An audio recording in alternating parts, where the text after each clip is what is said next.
I'm going to go ahead and line up all the little dots here and hit record. Oh, good. Look at that. It's working. Oh, this is fantastic. Okay, here we go, everybody. Enjoy the show that you're about to get in 3, 2, 1. I will personally go to each and every one of your homes and shit in places that will leave you confused for the rest of your lives. And my brain is like...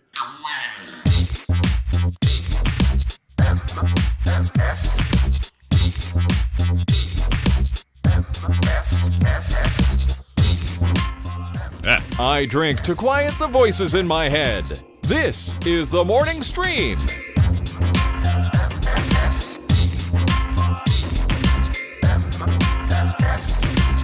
Good morning, everyone and all, and welcome back to TMS. It's the Morning Stream for Monday, September 26, 2022. I'm Scott Johnson. He's Brian Ibbett. Good morning, Brian. Hello and happy Monday to you. Yeah, baby. The last week of September. September ends at the end of this week, Scott. It's the old joke. Somebody let That's right. Billy Joel Osment. No, what's his name? Sure. Maybe Billy Joe Armstrong. Billy Joel Osment. I see green people. He sees dead. Yeah, he sees green people. I don't know why I see thought American of his name. idiots. We hope you're all well. I feel like September, I know we say this a lot, but September truly went too fast. Like, yeah. Poof, gone, bam. And I will, normally I'm the one like, no, always goes the same speed, Scott. But boy, howdy, are you right, man. It just feels like it flew by. And I think it's because for us in Colorado, and for you as well, it's coming off of a huge heat wave into fall weather, and it seems like we just got dropped into cooler weather instantly without that kind of gradient filter, that kind of middle ground that we usually get. They did not ease us in. There was no slow entry into the cooler weather, which I love, by the way. I love it, but usually there's some transition, and you got a couple days where you're like, maybe wear a jacket this morning, but later it'll be, exactly. T-shirts do again. I shorts and a t-shirt? No. Do I do long pants and a long sleeve shirt? Crazy, yeah. What's But weird? None of that. It's weird that more than half of my vacation was part of this month. I get home, hit the ground running, got a bunch of stuff going on. Then we had all the nightmarish last week that happened. Oh, I should probably tell people the latest if they haven't heard. He ended up passing away. My brother-in-law.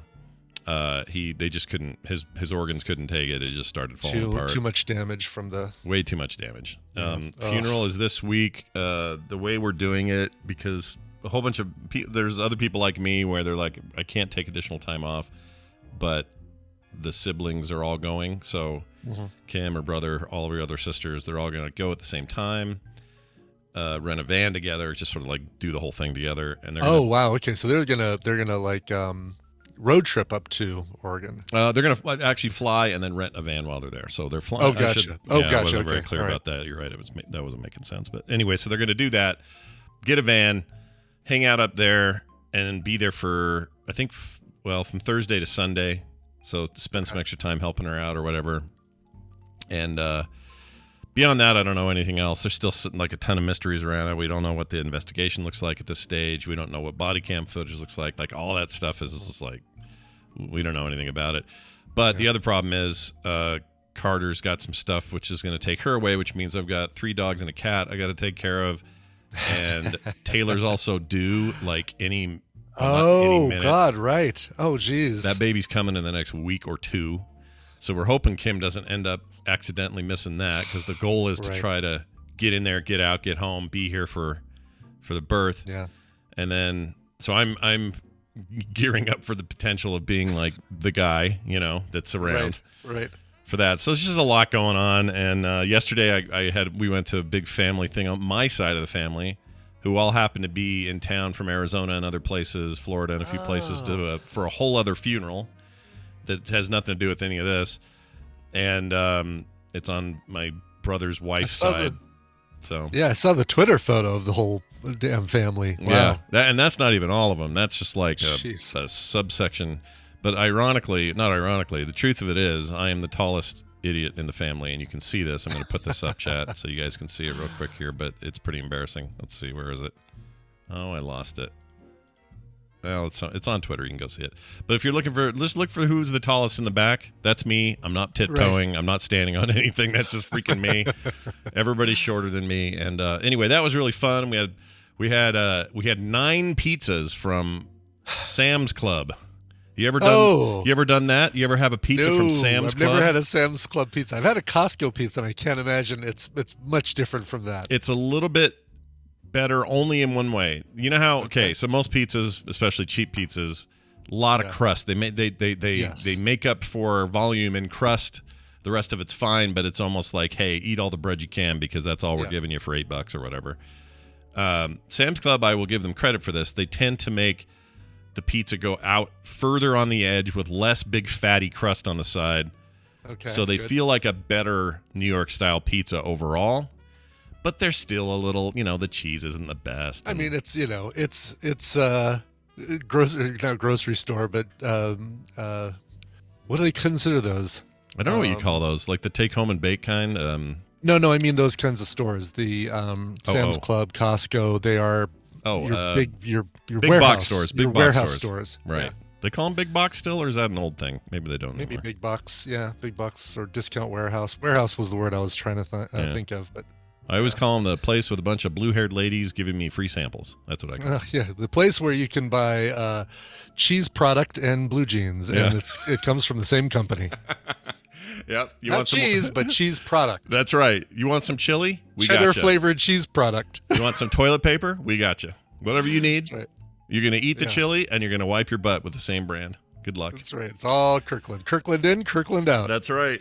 So we did that and took all these pizzas over there. I smelled like a giant sausage bomb when I got there, and it was just nice to see everybody. Actually, it was actually kind of cathartic to have all this family in town, and it went fine.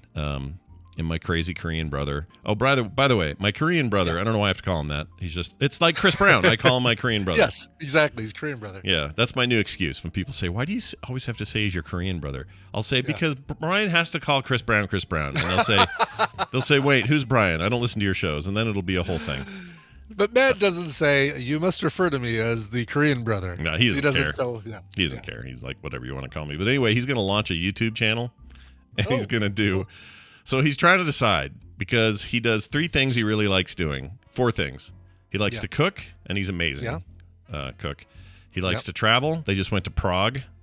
Ooh, wow. Cool. And they like to do it in a way where they spend hardly any money. It's all like weird coupons and strange because they're so cheap. Love it. Oh, man. He's a man after my own heart. Yeah, hardcore penny pincher. As my dad used to say, pinches that nickel so hard, the Indians riding the buffalo is what he used to say. Anyway, so he does that. And then he also has got a motorcycle he's rebuilding. And then lastly, he likes to do DIY stuff around the house. And he's like, I think I'm going to do all that stuff for my channel. I said, Matt, you need to pick a lane. Yeah. And then the other stuff can be offshoots of the lane, So let's say it's cooking, which is what I think you should do. Yeah. Focus on the cooking and your weird freaking personality, which you just have naturally. And you just cook and cook and cook. And then occasionally you go to Prague and you talk about the food you had there. Like exactly. Right. Tie it in. Right. Make that one an extension. I don't know how you make the DIY and the repair, car repair. Yeah, that's harder. Part of a food channel, but hey, you can figure out a way to do it. Yeah, maybe you could just do like, hey, what's a good my own homemade pizza rolls while I work on this motorcycle engine. I don't exactly. Let's rebuild the carburetor and make poutine. Yeah. So it's so there's lots of possibilities, and I'm actually really encouraging him to do it. But he's having this. So this goes out to anyone out there who's like they want to try something online, but they're nervous to do it. He's having the ready aim problem. Yeah. He's having a hard time firing. That's the problem, yeah. So I'm having him over on Saturday, and we're gonna have a little strategy, because I think he's just a freaking wackadoo, my brother. He knows English. He's fluent in Korean still, and the accent is ridiculous, and people laugh at it, not for like, what a weird Chinese person kind of like racist sort of way, but in kind of like a very endearing kind of thing he has going. Yes. And he's really funny and goofy. And like yesterday, I'm taking a pee. And at my sister's house, a door's shut on the bathroom. It's down there on the main floor. He slips his phone under the door, and it's playing a YouTube video of fart noises. Like that. This is the kind of adult that he is. Oh my god. So, anyways, I really want him to do this, and I want it to be a big thing. And it's not currently working as a URL, but he's registered YouTube, or he's locked in youtube.com/dingpong, if you can believe it. And so there's some of that. But anyway, well, I'll let you guys know what we end up doing, and I'll send you to his channel and all that. It's cool. Very cool. Brian, I real quick had a dream. Sure. And it had you in it. That's why I'm bringing it up. Okay. All right. I hope you're ready for this one. I'm ready. I might have looked ahead. I might have already read this, but it's a little shocking. I'm going to let it wash over me like I'm hearing it for the first time. It's a little shocking. So in this dream, Skeletor was there. Okay. Sure. Nemesis to He-Man. You know the guy. That one. Okay. Yeah. Skeleton for a head. Very not the recent photo of Tom Brady. No. But gosh, Skeletor. dude, somebody give Tom Brady a pizza, for example. He looks really too thin. I don't like it. He does. Very gaunt. Yeah. Yeah. It's not his usual build. Anyway, Skeletor's there. And Skeletor, of course, is skeleton head, but the rest of him is muscle man, which makes no sense, right? And he's there in his usual thing. He's got his staff and everything. And Brian is there, strapped to a gurney. Okay. I'm there in a chair, being forced to watch this. And one by one, and you, by the way, are not having any reaction. You're just sort of plain-faced through the whole thing. Really? He is biting off. He's biting off each one of your toes, starting with the left foot pinky, and then moving. That'd be the easiest place to start. It would be, right? Smaller bites and all that. Yeah, exactly. Moving toward the big toe, and then another big toe, and then back down to the pinky. So that progression. And you're slowly having your toes bitten off by Skeletor. And it's all very gory. There's blood, there's bones, there's all this. And he's just going, this foot is great. I'm so glad I'm eating his toes, this kind of talk. And he's eating it. He's not biting it and then spitting out the toes. No, he's chewing and swallowing your toes. Okay, all right. And you're just sitting there grooving on it. You're just chilling. Like nothing. Plain face. Well, wait. Am I grooving on it or am I plain face? That's a totally different dream. No, that's a good point. It would be like if someone had injected your legs with some sort of anesthetic, and now you can't feel it. But you're not. But you're also not upset by what you're viewing. You're just sort of like looking, staring. And you look at me. Speaking of Ray Liotta, it's like when Hannibal Lecter is feeding him his own brain. He's just kind of like, oh, okay, I'll eat this. I'm glad you brought that up. That's exactly what it was like. Except he wasn't. Okay. Except you weren't talking. You were just sort of like doo-dee-doo-dee-doo. And you'd look at me once in a while. You just kind of look at me and kind of like nod your head like, hey, what's up? You know? Hey. Yeah. I'm still strapped to that chair. Yeah. And he'd look back over at Skeletor and he'd be chewing on your middle toe, left foot, or whatever. And that was the dream. And it went on until all your toes were gone. I don't know what's going on, dude. I don't know what this dream is about. In one dream, I'm headless on an office chair. Another one, Skeletor's eating my feet. What is this? Like, why am I in your Saw dreams, Scott? I don't know. And why am I in these dreams forced to see this? Why do I have to see it? You know what I mean? Like, why am I don't mean just see the dream. I mean, why in the dream am I so, like, audience to it? I don't get that part. Yeah. Well, I mean, because you have to be there to experience the dream. You know. Yeah. You need to be aware of it. Sure.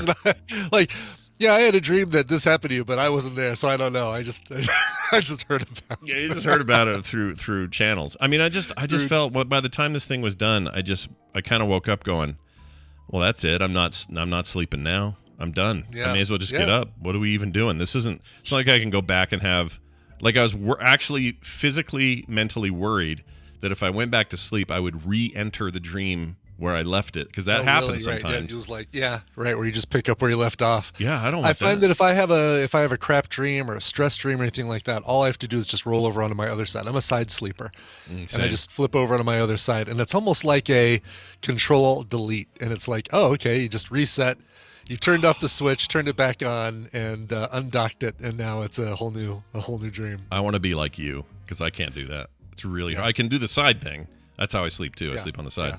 If I ever end up on my back, I snore, and I can't do that. It sounds like a wild animal. Yeah, it's horrible. Yes, that's what. That's still what happens to me, even with the CPAP. If I'm on my back, my nose closes up, my mouth opens, and I'm like, yeah. So it's like, nope. The CPAP only works if I'm on my side. Yeah, Tally, I But know boy, does it work. Like I know Tally, she's screaming in the chat that she explained this before, and she has, but you haven't explained why I keep having the recurring dreams about Brian getting chewed up.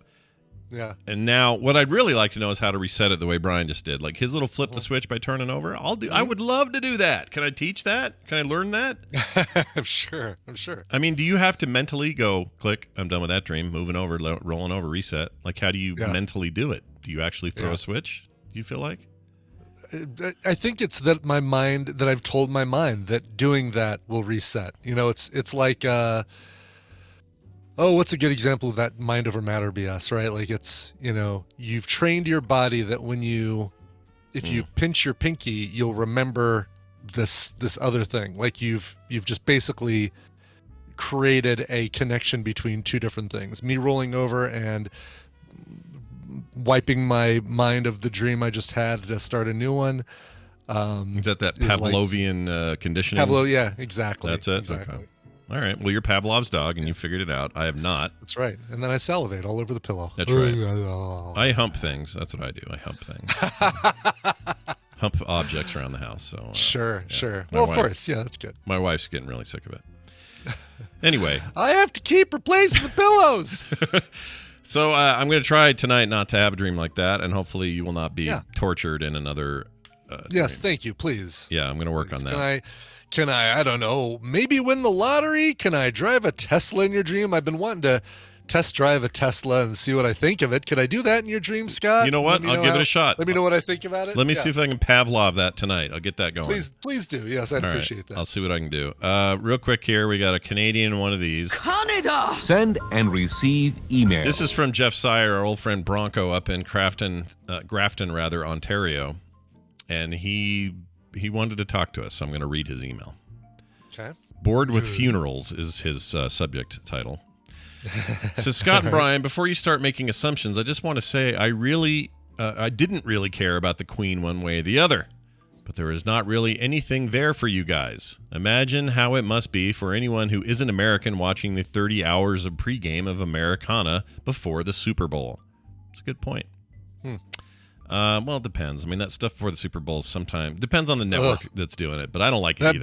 That bores the tar out of me too. I don't like it. I don't care. I don't need to see everybody showing up to the event or hear 18 different versions of "Are you ready for some football?" or any of that. With you 100%. No. Yeah, you're No. talking to the wrong Americans. We like Super Bowl, but we don't like all that fluff before. I hate it.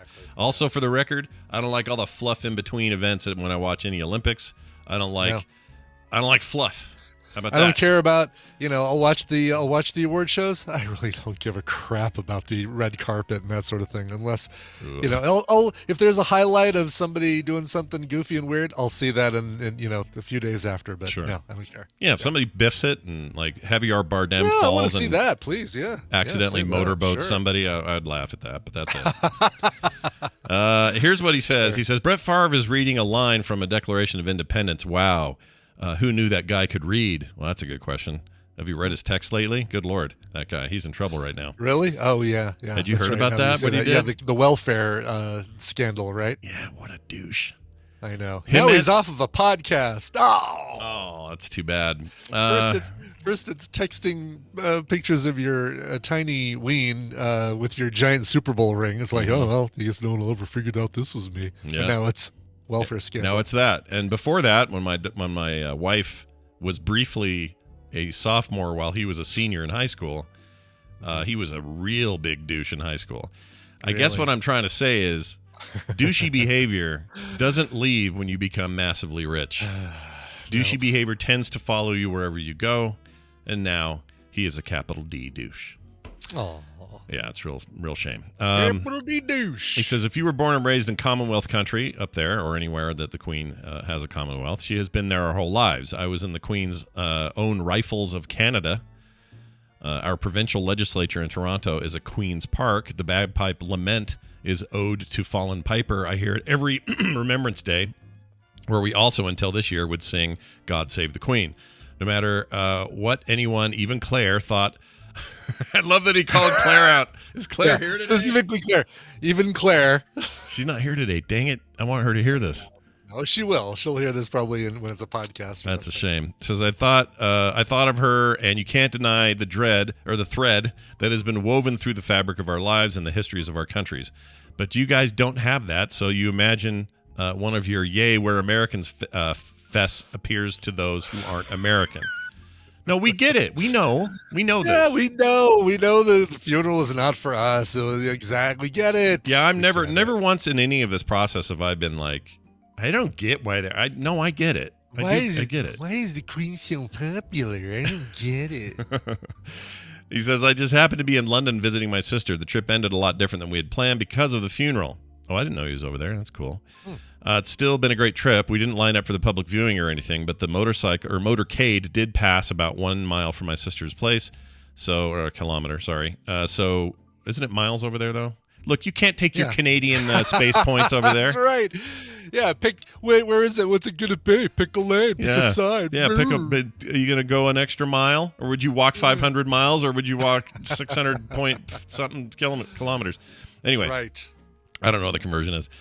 He says, let's see. So we did walk and see them up on the way to Windsor. He included a couple of pictures, so I didn't put those out here. But basically, it's just a shot of a car with a covered thing where her coffin was.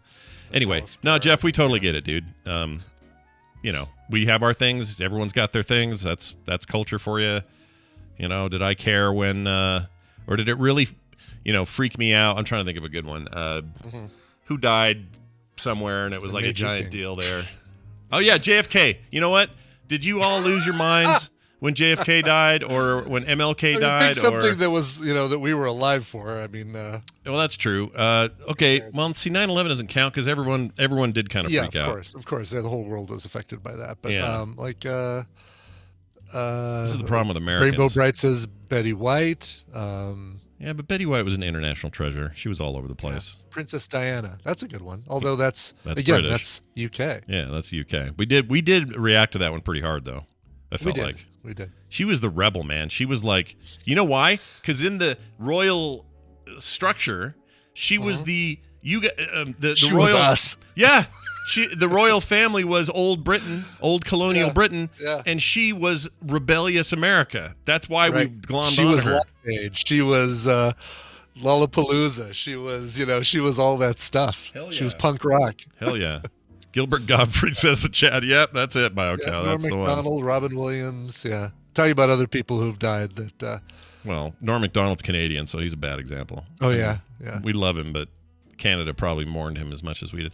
I ended up subscribing to like 15 different Norm Macdonald clip channels on TikTok, and my feed is almost entirely Norm Macdonald jokes, which is fine. The gift that keeps on giving, right? It never stops. He apparently, especially when he did his little YouTube show he did for a few years. Yes. Some gold in there, man. Such good stuff. No kidding. I think you sent me a link from one of those, and it was great. So funny. Anyway, thank you, Jeff, for your email. We appreciate it. And I guess God didn't save the queen this time. I don't know. Well, save the king now. Now you got your weird king with the huge ears and the pen problems. He'll be fine. You got it. God save the king. Fascist regime. Yeah, that's right. Get out your sex and your pistols. Let's go. That's right. Go. Brian, we have for the world to hear one of these. Be courteous and obey traffic regulations. It's a lift story. What happened? Lift story. So, did some lifting, of course, end of last week and over the weekend. And one of my pickups was, I won't go into this, but kind of irritated. I do this thing when I'm ready to call it quits for a night, and I use this thing called destination mode. And what it basically says is, I plop a little push pin on the map and say, only give me rides that take me towards my home. And that way I can start making my way to the house. I might get a ride or two on the way, but it doesn't send me back the other direction. Sure. Except for Thursday night when it completely sent me in the opposite direction. So it works until it doesn't, is what you're saying. Okay. Works until it doesn't. This is the only time it's never worked. I'm thinking that something must have reset, or like, a streak counter reset and reset all my destinations or something. I don't know what.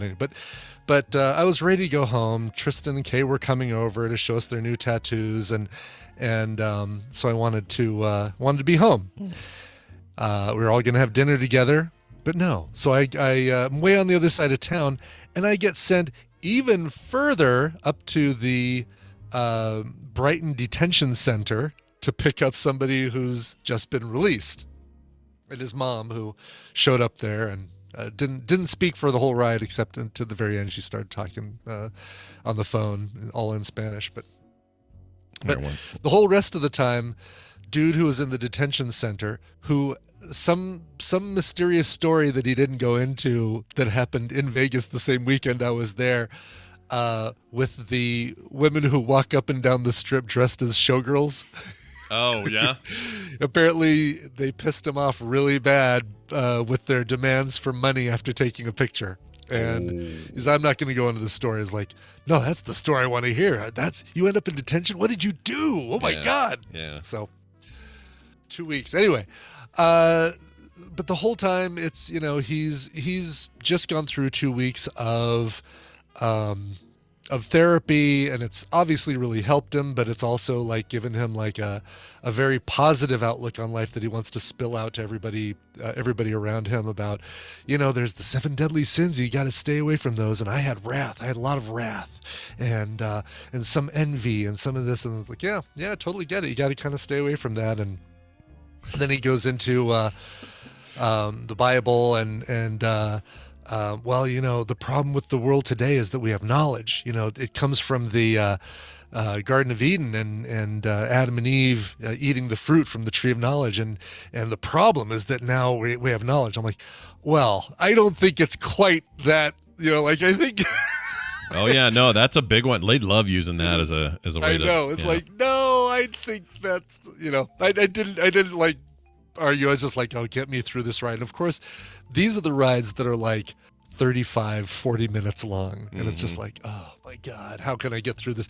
I'm like, again, pressing the gas pedal harder and harder with every comment that comes out of his mouth. Sure.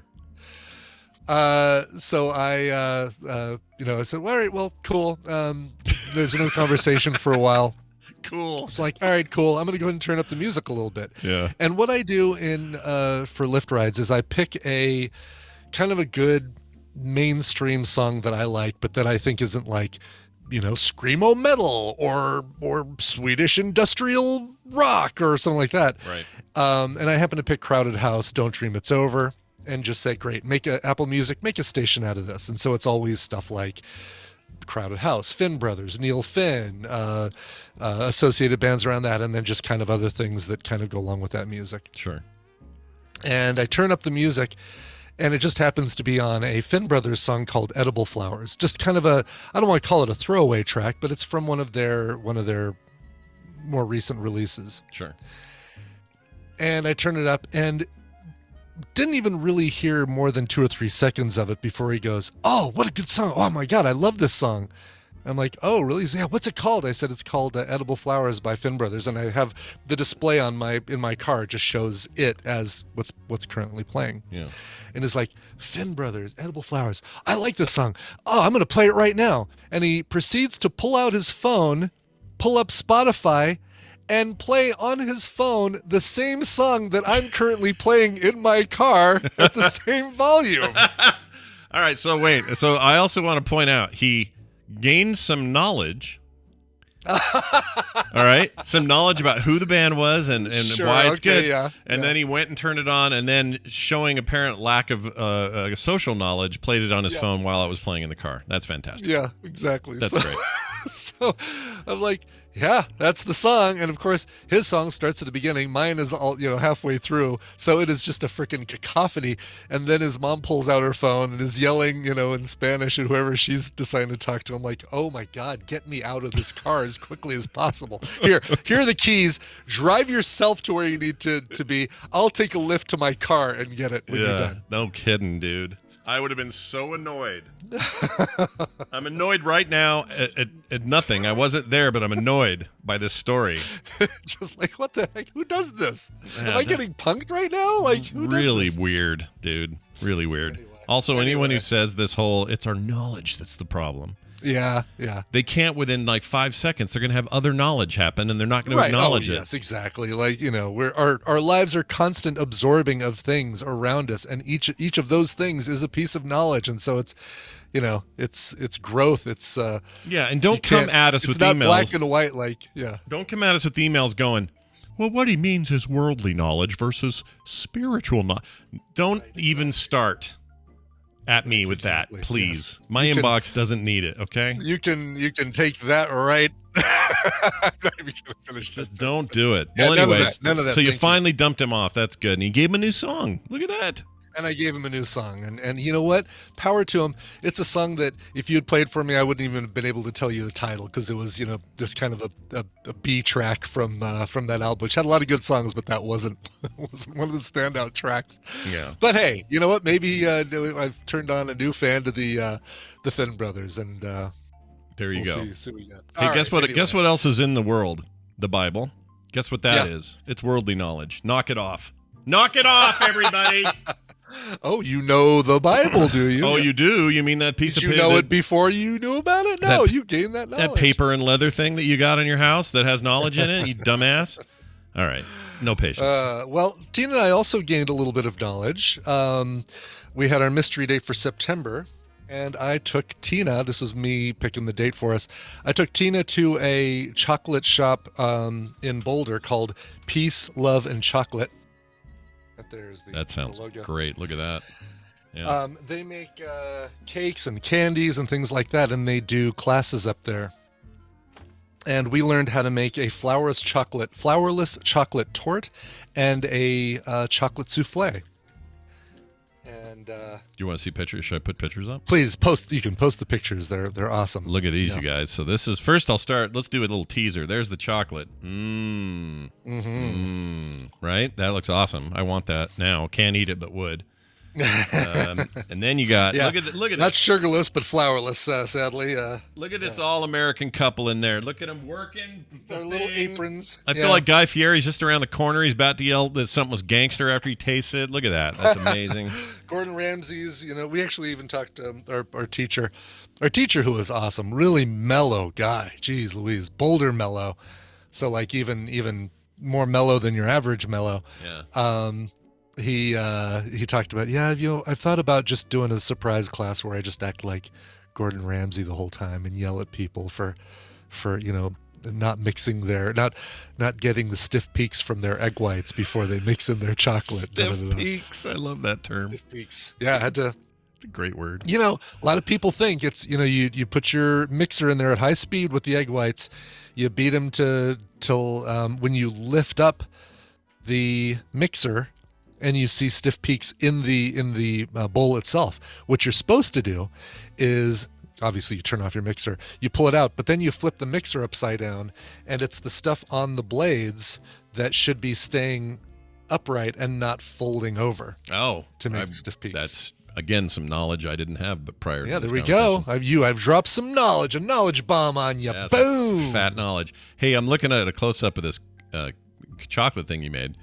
Yeah, it looks like ketchup and mustard. What are we looking at here? What is that? The ones that we're holding. So we learned also how to make a two sauces: a raspberry coulis, and then an egg white. Or I'm sorry, an egg yolk. They're two different sauces, and you put them on both the flourless torte or put them on the souffle.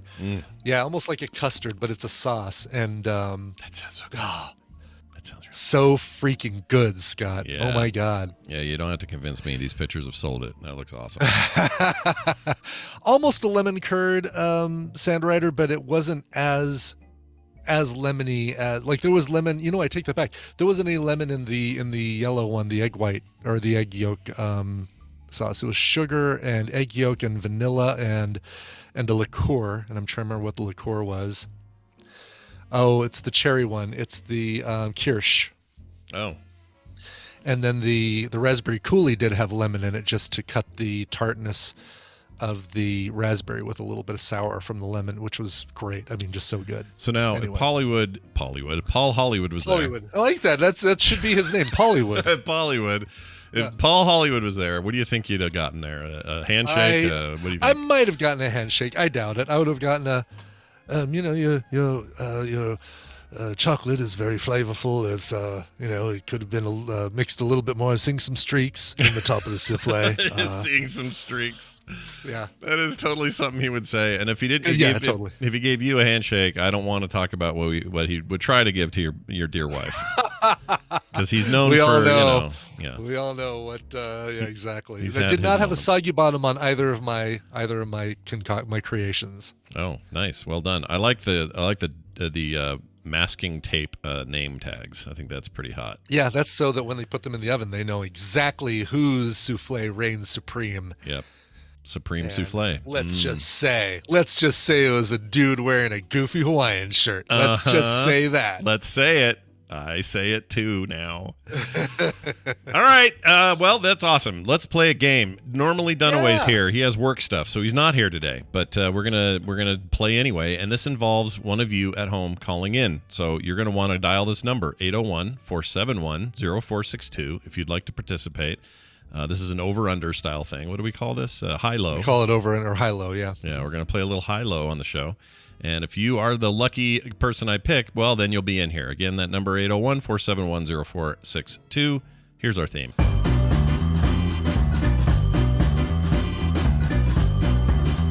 Okay, here we go. I'm going to answer a call. Let's see who this is. Okay, all right. Got to grab it here. Hi, good morning. Who's this?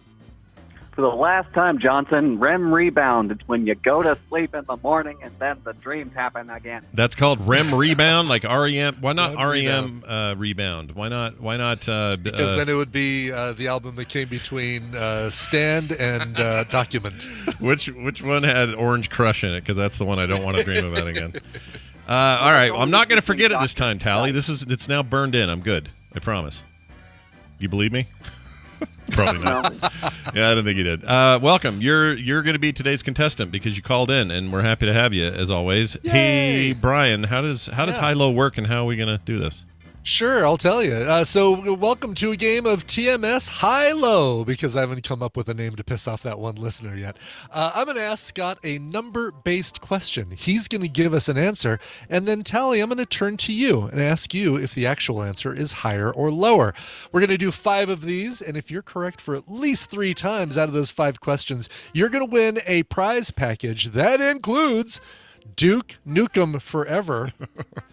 Duke Nukem Forever, the Doctor Who, cloned me, fooled people there, and Duke Nukem Forever, Hail to the Icons. Hail to the Icons. I fooled myself with that one. What shocks me is that there were 2 full DLCs for the game Duke Nukem Forever. Right, I had no idea those 2 existed. Yeah, that's amazing. So maybe those made the overall game better. That's what we need to see is the scores for. The Doctor Who cloned me and Hail to the Icons. That's right. The glass is half full, folks. We got the DLC. That's right. So that's right. You could be the fancy winner of that. I can't wait to see if you win. Well, to win, you gotta answer you gotta tell us the over under or the high low, and to do that, we need to actually ask Scott the questions. Let's start with number 1, Scott. All right. Since their 1917 debut, how many different types of Girl Scout cookies have been sold? So not how many boxes have been sold, but how many different types of Girl Scout cookies? And this could include both expired or ones they don't do anymore, plus current ones. Absolutely includes ones they don't do anymore. Okay. Yeah. I'm going to say 30. Okay. 30 is incorrect. Tally, is the actual answer higher or lower than 30? How long have they been selling? Since 1917. A long time. 1917. Yeah, that was right before. Wait, was that the year? No, it was the year before the Spanish flu wiped out everybody.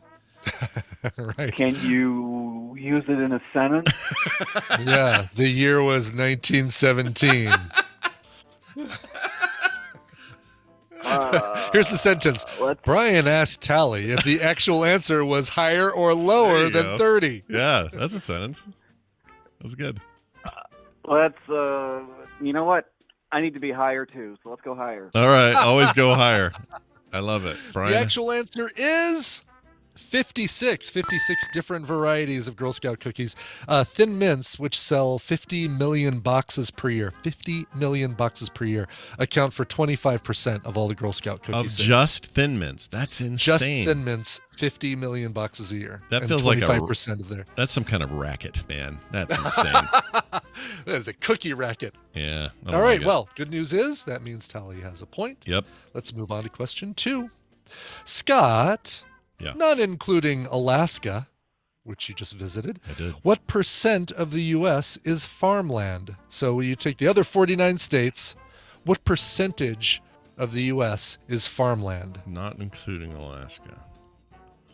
I'm going to go 38%. Okay. 38% is incorrect. Tally, is the actual answer higher or lower than 38%? Yeah, I think it's higher. The actual answer is 47.2. Just it is higher, but not a whole lot higher. Nebraska, for example, is 93% farmland, but Maine, only 7% of Maine is farmland. That's why they always give the excuse that we'll never have a high-speed rail across this country because there's too much dead space in between everything, and it wouldn't be cost-effective. Which I don't know if I believe that or not, but that's what they always say. Can't we go above the farms? I mean, can't we go under them? Under? Why not both? Yeah. All right. Well, nicely very done. good. All you need is one more, 2 Tally, for 2, and you've won the prize. Heck yeah. Let's get to this one. Scott, how many cups of coffee does the average Dunkin' Donuts store sell per day? So not the whole nation of Dunkin' Donuts, which is just called Dunkin', but just one store. How many cups of coffee do they sell in one day? Okay, on average per store, I'm going to give it 2,000 cups per day. Okay, 2,000 cups. Tally, is the actual answer higher or lower than 2,000? So, just doing the math in my head, like at 2,000 on an average 8-hour working day, that's actually a shit ton of time. So I'm going to go lower. Lower. All right. The actual answer is 438 cups of coffee a day. Much lower. No, she got it right. What am I saying? Yeah, she was correct. I was wrong. Tally, you're our winner.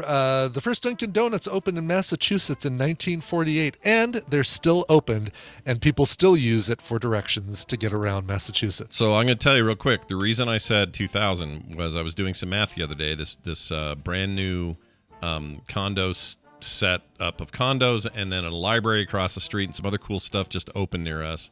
Sure. And we were thinking those bottom floors of these condos were empty because they're going to be retail space of some sort.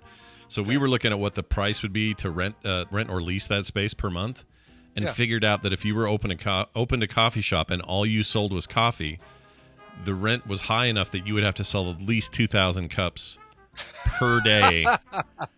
I think it was per day if you were open every day but Sunday. Sure. To make ends meet. God, why wouldn't you be open on Sundays? People love coffee on Sundays. I agree, but now it makes me think that it wouldn't be like no one's going to build a coffee shop there because I don't think they can make it at those prices. I don't know. We were something other than coffee. I guess so. They'll have to do pastries and all that crap. But yeah. I mean, Scott, if you have a full 8-hour employee making one coffee 1 minute, working with no breaks, that's 480 coffees. Yeah, but if you had, that's a lot more than 2,000. Per day. A lot less than 2,000. There's a lot less than 2,000. Yeah, so they're not going to make it, is my point. There's no way they can pay rent. Or maybe they could do, I see. Yeah. They need 5 employees all making 1 cup of coffee per minute for 8 hours. I love that idea. Everybody on 1 cup at a time. That's amazing. All right. Well, Tally, as you can tell, kid's the winner. Kid's the winner. Why is that in there? Congratulations. Yeah. You're a winner. I didn't mean to play that, but listen, I've already prepped 2 other questions. Let's go and see how you do with these other 2. Oh yeah, why not? Let's do it. Yeah. All right. You've been to San Francisco, or have you been to San Francisco, Scott? Oh, I have. Yeah, a bunch of times. Okay. Yeah. Okay. How many of San Francisco's iconic cable cars run on a normal day? So they've got the tracks all around the city. You can get from the Castro district to the Presidio to the wharf. Go to the wharf. I am not a merry man. That's a pretty good Michael Dorn, by the way. I'm going to go with... Thank you, though. Oh, geez. I've ridden on him, even. It's not that big of a city. I've seen the Rice-A-Roni commercial, too. I mean, you know. I really don't know the answer to this. I'll say 40. 40 of them. 40. Okay. All right. 40. That's incorrect. Tally, is the actual answer higher or lower than 40? There are 4 members of the band The Fray, and they have a song called Cable Car. They do? Yes. So let's go lower. Oh, I like your logic. I see how you sussed that out. Well done. Yeah. It is lower. It's 27, not that much lower, but only 27, like 27 cars running constantly. Yeah, you can wait at a line and get a cable car in about 30 minutes. And there are like 5 different cable car lines, or 6 or something, I think. Yeah. They go 9 miles an hour, and they serve about 10 million riders per year. Yeah, and it's way better than walking because on average, every 2 or 3 inches, there's human poo to step in. So get on the car. Do the cable car. It's kind of messy. In San Francisco, there is? Oh, it's so bad right now, dude. That place is a mess. Oh, Scott, never go to Paris when the street cleaners are on strike. Oh, I'll bet. Jeez. I'll bet it is because, you know, the French and everything. Tell Patrick I told him to. But obviously it's some of the touristy areas in San Francisco are cleaned up pretty good, but they got a problem right now. It's bad. Yeah. Yeah. I don't want to. All right. Last question. And don't think of Bleeding Gums Murphy because he never did this. On average, how many seconds does it take to sing the Star Spangled Banner at the Super Bowl? So in all the 52 years that we've had the Super Bowl, and I know it wasn't called the Super Bowl for the first 2. How long, on average, does it take for somebody to sing the Star Spangled Banner? How long? Oh, gosh. In seconds. Well, it's at least 60, I think, because they always drag out that last bit. Yeah. And make it ridiculous. Then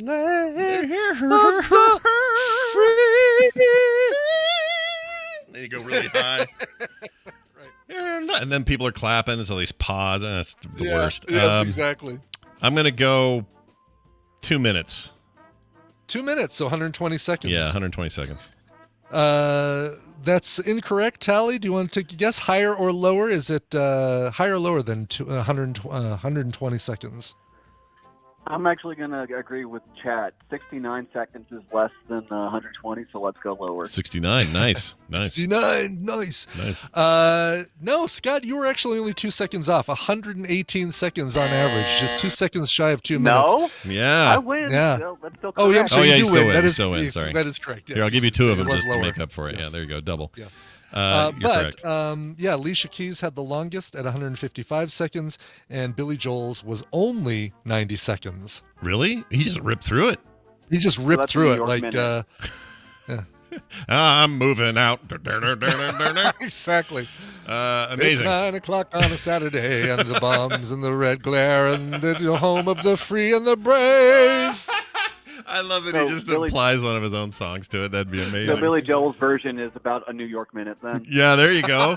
In a New York played, minute. Tally. Nicely well done. Played. Well, you've won. So that means Brian's sending you this code. Yeah. Brian, do you have Tally's email? Do we need to get it? I'm sure I've got it. Yeah, yes. you probably have it. She sent me a ton of stuff over the years. Yeah, there's requesting, needing this and asking for that sure. and wanting that. I'm just kidding. Yeah. Look, she's a PhD. There's a lot going on up there in that head of hers. That's right. So get that going, and you've won. I can't think of anyone I'd rather have win this prize today than you, Tally. That's not true. Any of you could win. It'd be fine. All right, that's it. Thanks for calling in and hanging out with us. Hey, Brian, you know what that means at 10:03 a.m. it's time for us to take a break. Before we do, though, we have somebody who sponsored today's song break. Could you tell me who it is? Who is it? Sure. Now live on Kickstarter until the end of the month, Lycan, Solomon's Odyssey, Chapter 2, a beautifully illustrated 72-page graphic novel continuing the story of the world's first werewolf. This book delves into ancient Arabic folklore, mythology, and horrifying monsters, while also touching on themes of PTSD and grief and opening the world up to magic. Please check it out and share it with others by going to lycanbook.com. That's LYCAN book.com and check it out today. Yeah, this art is insane. It's so cool. And Dennis is such a great guy. Oh, he's a totally great guy. So do check this out. The Kickstarter runs through Sunday. We have 6 days to go, so this is now the time to jump onto that. It's down to the final week. Get on it, people. Yep, and we'll talk about it the rest of the week as well, but get in there. Again, that's Lycan, Solomon's Odyssey, Chapter 2, available on Kickstarter, or, as Brian said, go straight to lycanbook.com. Lycanbook.com. All right, Brian, let's dive into that song I warned people about. What are we doing today? Oh, I hope you gave them ample warning because, boy. Yeah. Oops, and I picked the wrong one. No, hold on. I mean, I didn't pick the wrong one. I put the wrong one in my notes. Dope. What's that? 1 second. Okay. Yeah. All right, here we go. Got it. Okay. Brand new album that just came out. This album came out today. Technically, actually, it came out Friday, September 23rd, but my email says today.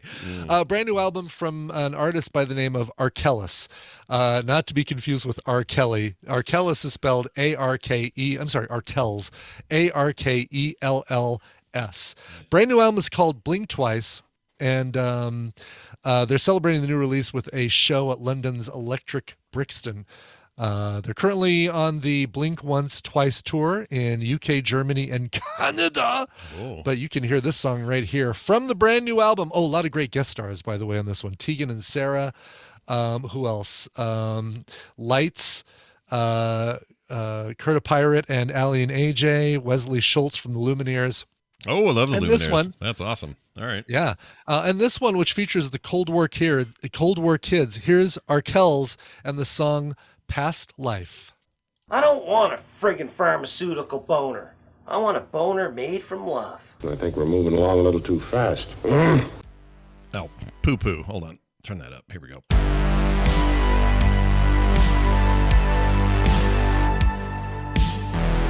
As the man around here, you can quote me on this. Is the morning stream. Scott Fletcher, for all of his strengths, one of them he doesn't talk about much is his singing voice. He has a great singing voice. Great voice, yeah. We don't hear it enough on here. Christine, go make him croon to you tonight. Brian, tell me again who that band was and what that song was. Yeah, the band is Arkells, and the new album is called Blink Twice. It's great. The whole album is awesome, and I had a hard time picking which song I was going to play for you today. I settled on the one you just heard, Past Life, which is Arkells featuring Cold War Kids, again, from the brand new album, Blink Twice. Very, very nice. Yes. All right, let's get nice rhyming there. Yeah, pretty good, right? Let's get Steven in here. Let's have him show us what for. Steven Schleicher. Steven Schleicher.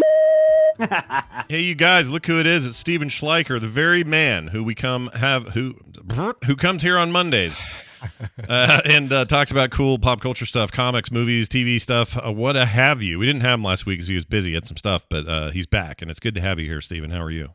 Oh, I'm good, Scott. Hello, Brian. Oh, man, it's good. Hello, Steven. Always, I don't know, there's something comforting about Steven's segment. I can't really put my finger on it, but it's always like this moment of like a warm blanket. Like a warm, weighted blanket that smells of jasmine. Yes, thanks for mentioning my overweightness there, Scott. A big warm weighted blanket. I didn't mean it. Rough, Scott. I didn't mean it. I have a 25-pound weighted blanket, and I freaking love it, but that's oh, yeah, all we do, too, and it's great. It's amazing. Let's talk some stuff here.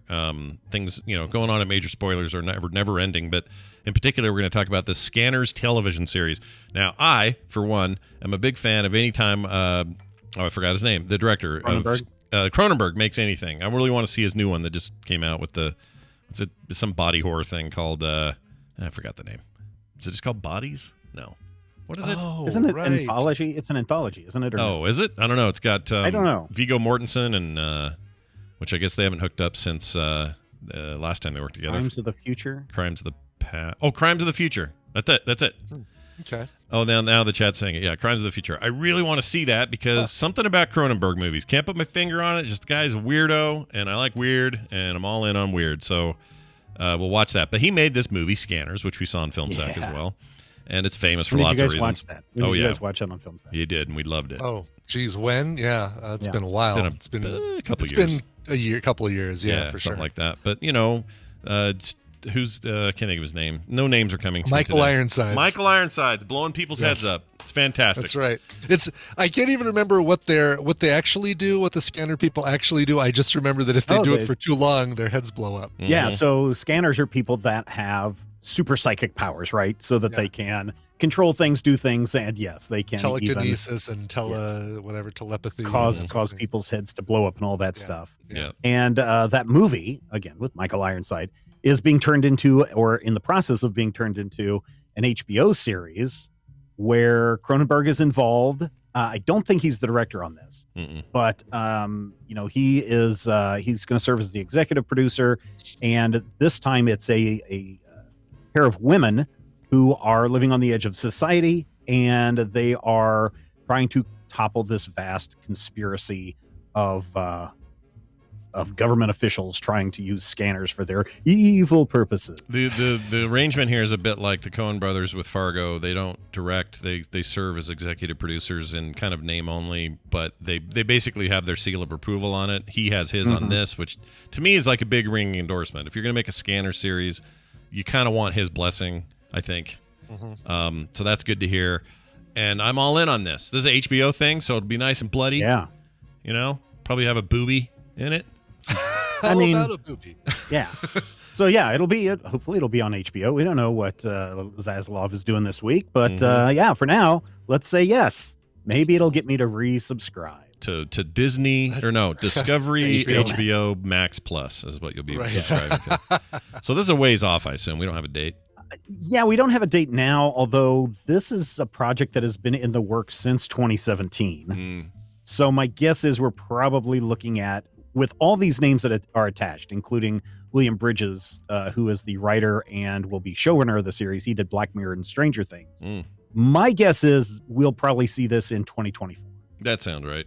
A couple years, yeah. Real quick, when we were all teenagers, we're all roughly the same age, the three of us. Yeah.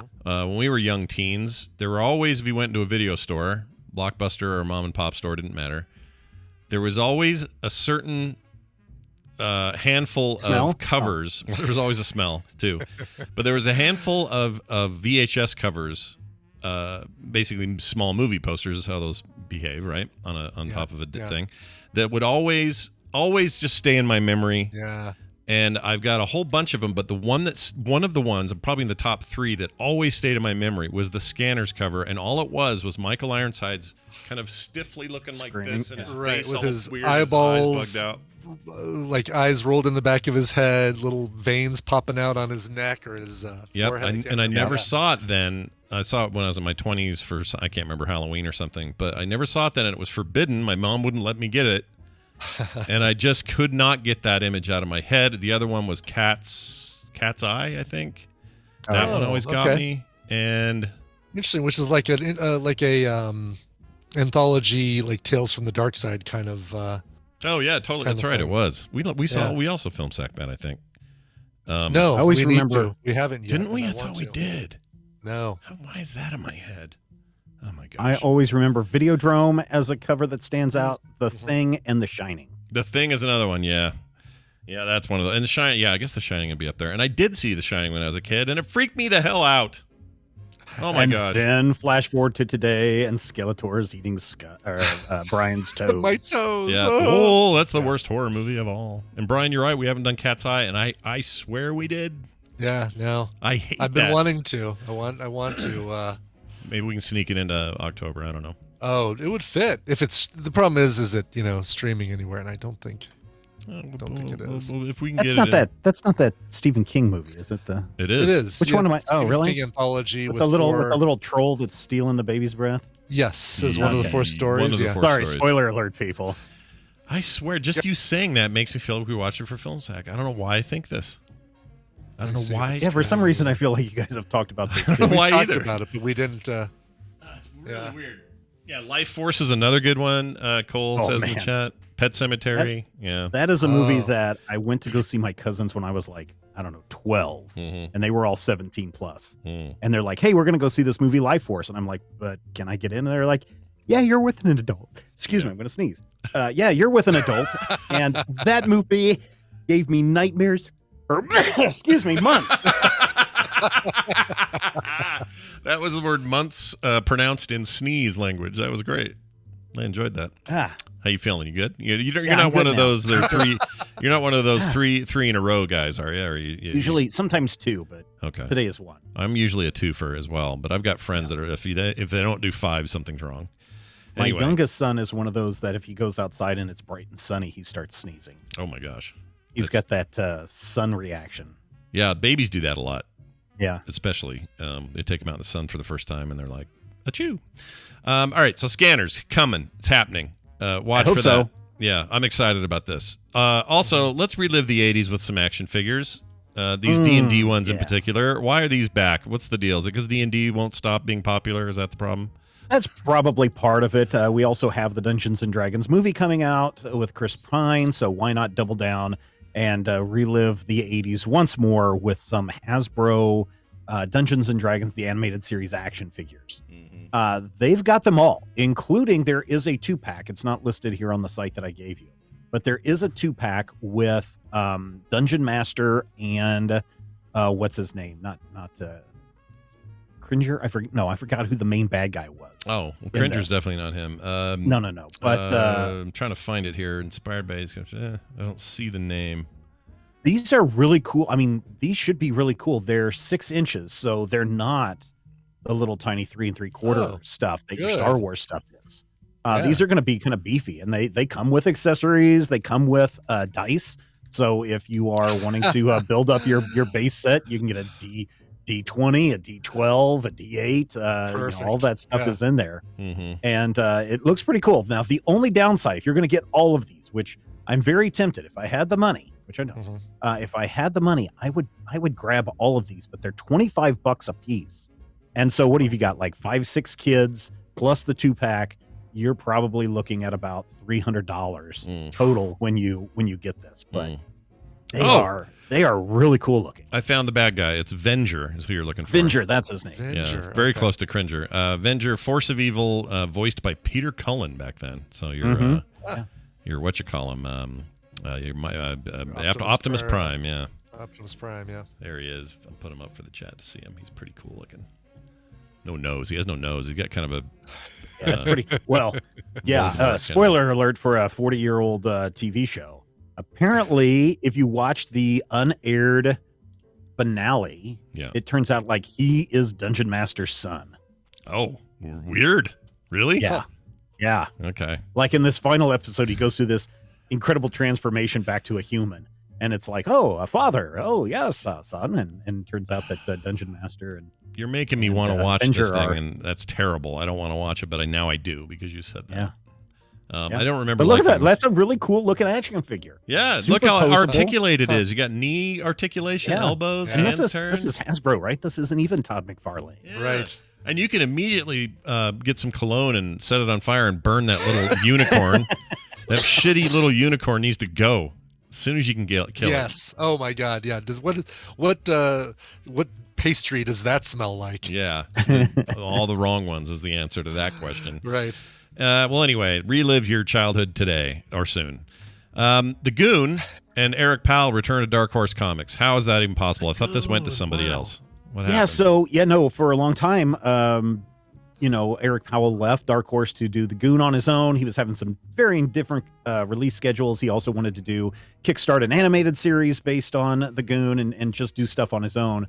Well, now he's bringing all of that stuff back over to Dark Horse through the Albatross imprint. And for people who have not checked out the Goon, Eric Powell's art is super fantastic, but think like Hellboy meets Great Depression meets H.P. Lovecraft. It's so good.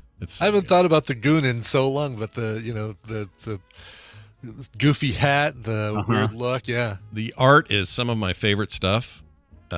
It's all, stylized, very, very cartoon based, but also really depthy and colorful, and it's amazing. The goon is great. This is good. That's a good catch for them to get that back, I think. And also more regularity would be nice, Yes, I would like to see that as well. I don't know what Powell's schedule is, but I guess we're looking at this stuff to start showing up in 2023. So a few months from now. I don't remember seeing it in the Dark Horse solicitations for January, so we're probably looking at February, March before these start hitting. And Dark Horse has done a really good job of gathering other things back up. Like they currently have the Usagi Yojimbo stuff from IDW Publishing, and so we should be seeing a lot of really nice collections coming from this as well. Nice. Well, if you're new to the Goon, I highly recommend it. Even back issues, if you can get them. You can get the back issues without a problem. Yeah, it's an awesome series. Well, all right. As usual, lots happening over at Major Spoilers. I'm sure there's other stuff, though. Why don't you tell me about it? What else is going on over there? This week, Major Spoilers. We are back into our Drifters game. So if people want to know what Starfinder is all about and want to laugh their butts off while we play the Starfinders game on Critical Hit, it comes out every Saturday morning, 8:30 a.m. And we're going inside someone's brain right now in the story. So a lot of good times over there with the Critical Hit podcast. Hey, did you see, we don't have to talk any spoilers because there aren't really any, but did you see Andor yet, either of you? I did. I didn't do what I wanted to do, which is watch all three together. We watched the first two. We're going to watch the third one tonight. That's what I think you need to do, because my youngest, he's like 12, but he really likes everything Star Wars, was really geared up for this. After the first episode, he's like, this is boring. After the second episode, he's like, please, make it stop. And so I was like, okay, well, I'll stop. And then I went back later and watched the third episode. I was like, no, if you watch this as back to back to back, which is why they probably released them in 3 parts. 2 full hours. Yeah. It is a solid story that needs some tighter editing. And that middle bit is super short. The middle episode, second episode. It is. It's the 30, between 2 45-minute episodes. It's odd. Yeah. But no, I enjoyed it, so I'm looking forward to the third episode. So I'm not falling into that, oh, man, if I would have watched all 3 of these at the same time, I would have liked them. Yeah, same deal. I think you're absolutely right, though. This isn't a very adult realism-based kind of, this is what I want, actually. This is 100% what I want out of Star Wars stuff. And no little Easter eggy kind of things. Oh, yeah. And service stuff. None of that. Spoiler alert, Cashin dies. Yeah.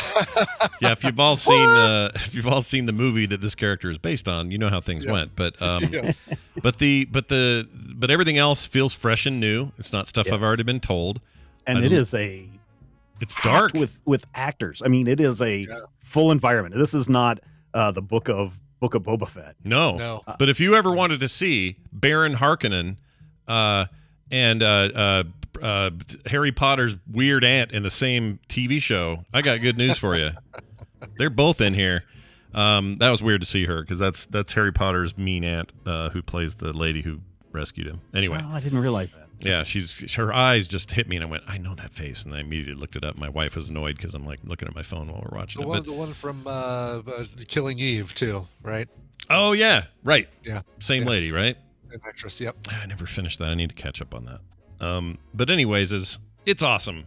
If you're looking for a darker take, a more realistic kind of gritty thing, the kind of on the ground stuff that I love, almost cyberpunky in some ways. No, I was going to say the whole opening sequence of episode 1. I was like, holy crap, this is what Blade Runner today should be like. Yeah, it's like Blade Runner in a bunch of ways. It's awesome. I love it. Could you imagine if they had done Solo this way? Oh, dude, it would be so much better movie.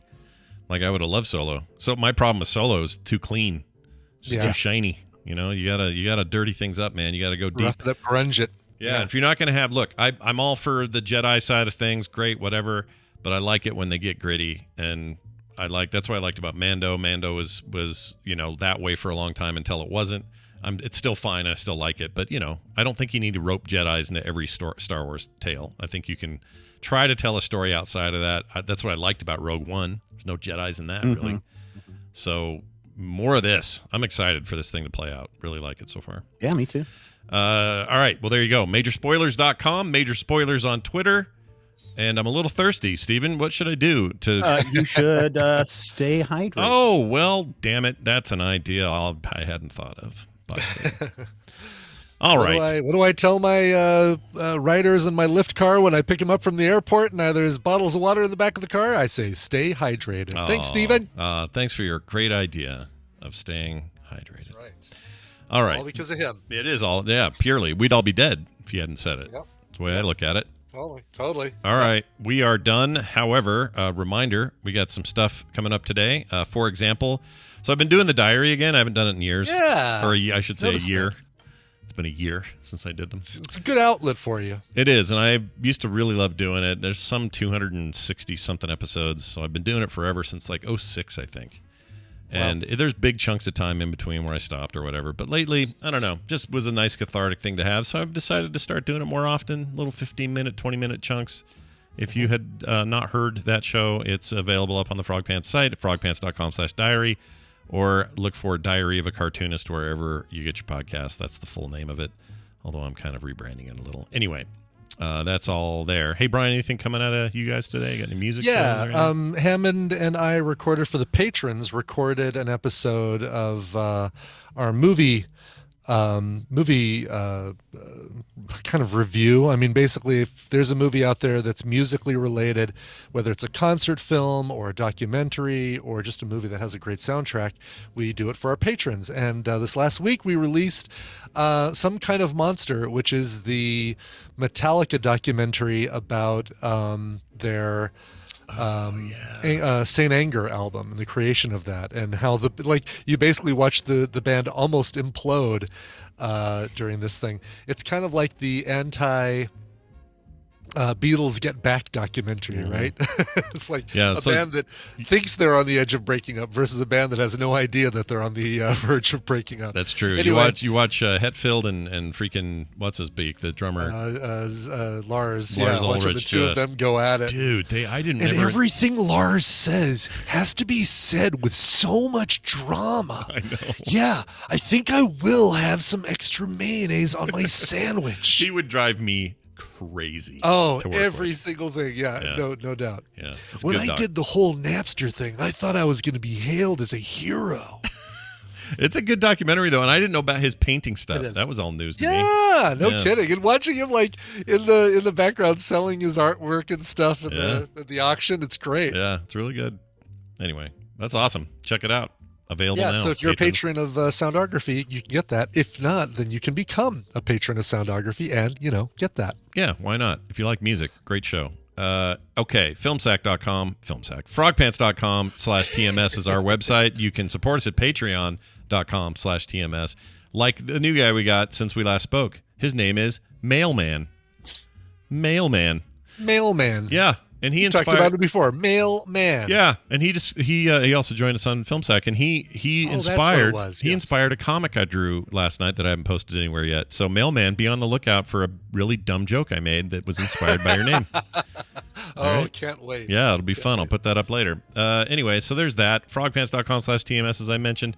And check us out tomorrow for a brand new TMS, where we'll do our usual tomfoolery for a Tuesday. I think that's it. Yeah, that's it. Let's play a song. Do you have one? Okay. I do. Greg wrote in, said, "Hey, Brat and Skyen, my double nickel birthday is the 25th of September, so I would like to request a song. I love the Peter Gabriel song Shock the Monkey," and his name in the chat is GF Sock Monkey.